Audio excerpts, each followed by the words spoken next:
નમસ્કાર વિદ્યાર્થી મિત્રો, બી સેમેસ્ટર 3 સબ્જેક્ટ ઇન્ડિયન કોન્સ્ટિટ્યુશનના આ વિડિયો લેક્ચરમાં આપ બધાનું હાર્દિક સ્વાગત છે. વિદ્યાર્થી મિત્રો, પરીક્ષા હવે ખૂબ જ નજીક છે. માંડ 1 દિવસ 2 દિવસ બાકી રહ્યા છે.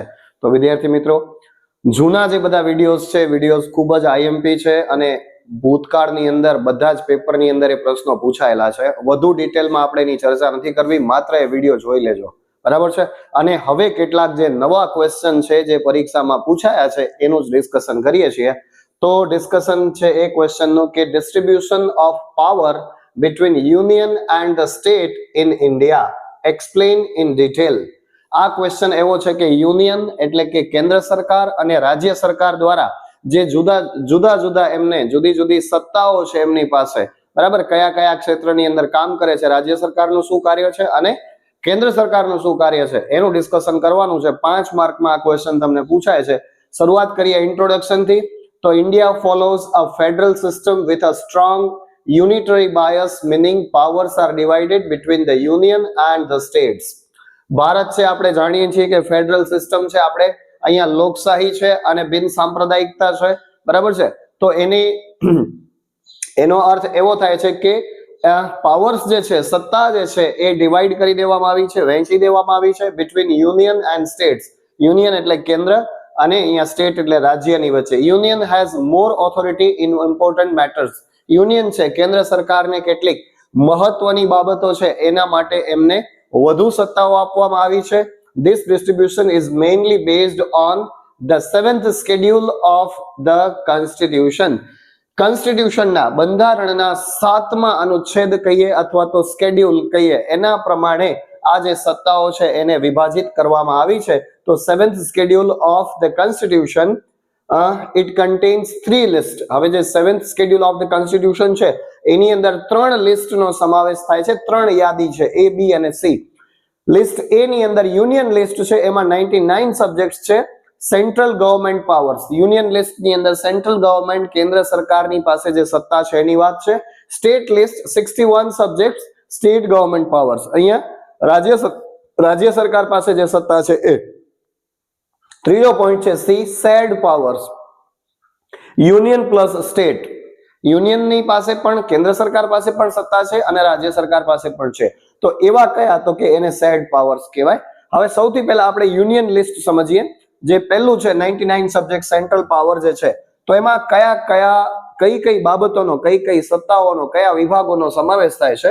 તો these are matters of national importance. હવે આ જે છે ને એ નેશનલ ઇમ્પોર્ટન્સ, રાષ્ટ્રીય રીતે જે મહત્વની બાબતો છે એ બધી કેન્દ્ર સરકાર પાસે છે.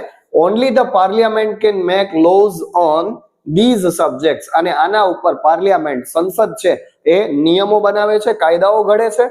The key examples are as follow. હવે કઈ બાબતો છે, કયા ખાતાઓ છે જે કેન્દ્ર સરકાર પાસે છે, તો ફટાફટ આપણે શોર્ટમાં જોવાનું છે કેમ કે એની ડિટેલ એમાં લખવાની નથી. Number 1 defence, number 2 army, navy, air force, number 3 foreign affairs, બરાબર, અને ડિપ્લોમેસી. આ રાજકીય બાબતોની વાત છે. ડિપ્લોમેસી એટલે રાજકીય બાબત છે. ફોરેન અફેર્સ આપણે વિદેશ સાથે જે પણ કઈ આયાત નિકાસ કરવાની છે એની વાત છે.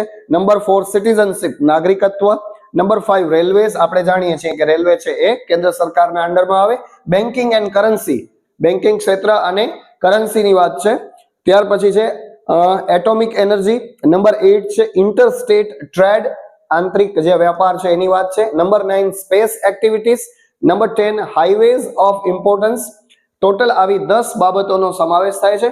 It is maintained by union, અને એ કેન્દ્ર સરકાર દ્વારા એનું મેન્ટેન કરવામાં આવે છે.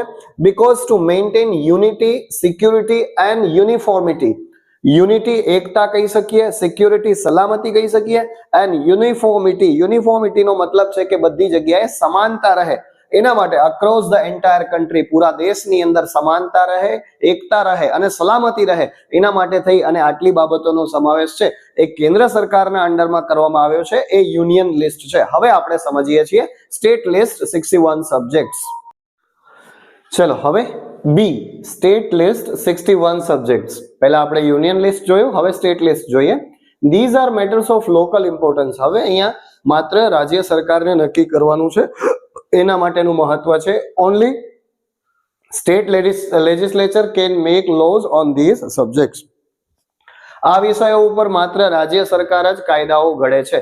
These subjects are as follow. હવે આ સબ્જેક્ટ કયા કયા છે ફટાફટ જોઈ લઈએ. Police, public order, public health and hospitals, agriculture, number 5 land and land rights, number 6 fisheries, number 7 local government, એમાં શું આવે તો કે panchayat and municipalities, number 8 state highways. આટલી 8 બાબતોનો સમાવેશ એમાં થાય છે. મેઇન પોઈન્ટ્સ લીધેલા છે, બરાબર. તો the states control them because state છે એના પર કંટ્રોલ કરે છે, અંકુશ રાખે છે. શું કામ? Because they require decisions suitable to each subjects, local needs and conditions. Local needs એટલે કે જે અત્યારે ત્યાં સ્થાનિક જરૂરિયાતો છે એના પ્રમાણે અને સ્થાનિક પરિસ્થિતિને ધ્યાનમાં રાખી અને રાજ્ય સરકાર આના પર નિર્ણયો કરે છે. હવે નંબર સી સમજીએ. શેર્ડ પાવર્સ, જેમાં યુનિયન પ્લસ સ્ટેટ, યુનિયન પણ એમાં કાયદાઓ ઘડે છે, નિયમન કરે છે અને રાજ્ય સરકાર પણ એમાં હસ્તક્ષેપ કરે છે. તો both the parliament and state can make laws on these topics. બંને પાર્લિયામેન્ટ, સંસદ અને રાજ્ય છે એ બંને આના પર શું કરે છે? કાયદાઓ ઘડે છે અને એના પર ધ્યાન રાખે છે. તો એવી કઈ મેટર છે? તો number 1 education, number 2 marriage and divorce, number 3 electricity, number 4 forest and wildlife protection, number 5 trade unions, number 6 drugs and poisons and number 7 છે prevention of cruelty to animals.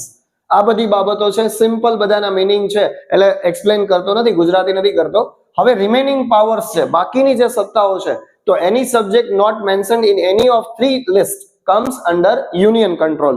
ઉપરની 3 જે લિસ્ટ A, B અને C છે એમાં જેનો સમાવેશ ન થયો હોય એ યુનિયન કંટ્રોલ ની અંદર આવે. તો એક્ઝામ્પલ છે એના cyber lose, digital currency, artificial intelligence regulation. અત્યારે હાલમાં જેની ખાસ જરૂર છે સાયબર લોઝ, સાયબર ફ્રોડ થાય છે એ બધું, ડિજિટલ કરન્સી, ડિજિટલી અરેસ્ટ કરી દે છે લોકોને, આર્ટિફિશિયલ ઇન્ટેલિજન્સ રેગ્યુલેશન, બરાબર. અને ત્યાર આ 3 બાબતો ધીઝ આર હેન્ડલ્ડ બાય પાર્લિયામેન્ટ અને આ પાર્લિયામેન્ટ દ્વારા હેન્ડલ કરવામાં આવે છે. ત્યાર પછી બીજી સિસ્ટમ શું છે તો કે types of powers in Indian federal system. Indian federal સિસ્ટમના જે સત્તાઓ છે એના પ્રકાર. તો number 1 legislative power, number 2 administrative powers and number 3 financial powers. 3 બાબતોનો સમાવેશ એમાં થાય છે.